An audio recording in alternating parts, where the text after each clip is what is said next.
So, kids getting a driver's license, huh? Clear the roads. Seriously though, it's scary stuff. Your new driver hurtling down the freeway, to say nothing of the insurance hike. Oh boy. But really, look at the statistics. Drivers between the ages of 15 and 19 are much more likely to experience a collision. You don't want that. I don't want that. Heck, the government doesn't want that. And that's why states nationwide have adopted graduated driver licensing regulations. I know, it sounds complicated, but don't worry, I'm here to help. Welcome to Graduated Driver Licensing Made Simple. Now, each state has its own set of specific rules and regulations, but today we're taking a look at Utah. Meet Daniel and his mom, Kay. They're about to start on the great adventure of the GDL.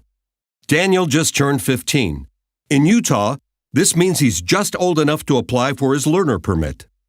Fortunately, he and his mom have even spent time together studying this year's Utah Driver Handbook. All they have to do now is head down to the local Department of Licensing, where they'll both sign off on his parental authorization form and instruction paperwork, and he'll take the written driver's exam.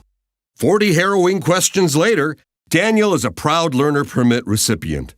Now the fun part. Daniel needs to clock 40 hours of supervised driving time, 10 of which must be at night, with a parent or guardian. Kay will need to sign off on a log and paperwork found in the Utah Parent-Teen Driving Guide that states that Daniel has indeed been practicing his lane changes and three-point turns.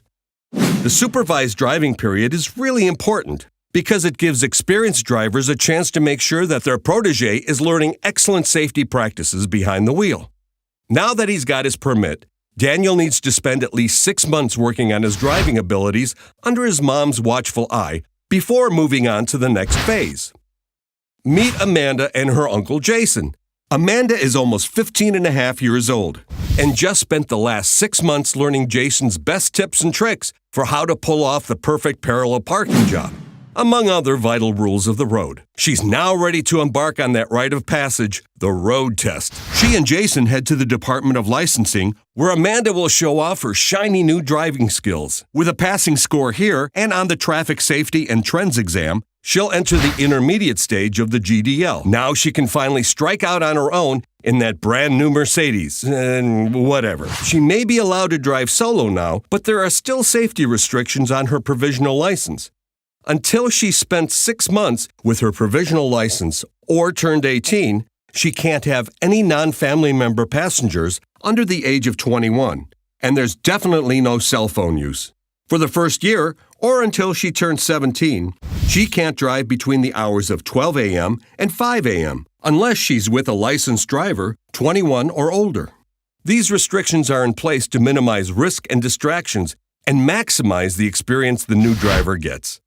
Amanda knows it's important to stay alert and aware while she's driving because the law has specific provisions for intermediate drivers. Repeated accidents or injuries caused by drivers with a provisional license carry fines and can even result in their license being suspended for an additional 12 months. After a year of safe driving with a provisional license, or once she turns 18, the state's safety restrictions will be lifted. Cell, texting, and wireless use is never allowed. Congratulations! At this point, Amanda is a fully licensed, unrestricted, ready-to-go driving machine. So let's recap. In Utah, at age 15, you can start working towards your provisional license by following these steps. Study the Utah State Driver Guide with a parent or guardian. Register for driver's education. Then, within 10 days, take the written driver exam at the Department of Licensing, pass the test, and you will receive your learner permit. After getting your learner permit comes completing driver education. At least 6 months of practice time where you will drive with supervision from a parent or guardian for 40 hours. At 15 and a half, you can head to the Department of Licensing for the road test. Once you pass the test, the provisional license phase begins. You can now drive solo as long as you follow the provisional license restrictions. For the first 6 months, you cannot have any non-family member passengers under 21. And for the first year, or until you turn 17, you cannot drive between the hours of 1 a.m. and 5 a.m. Also, wireless phone use is prohibited. Hopefully, this handy guide has helped you make sense of the ins and outs of graduated driver licensing. For more information and specific rules for your own state, check out impactteendrivers.org. Happy driving!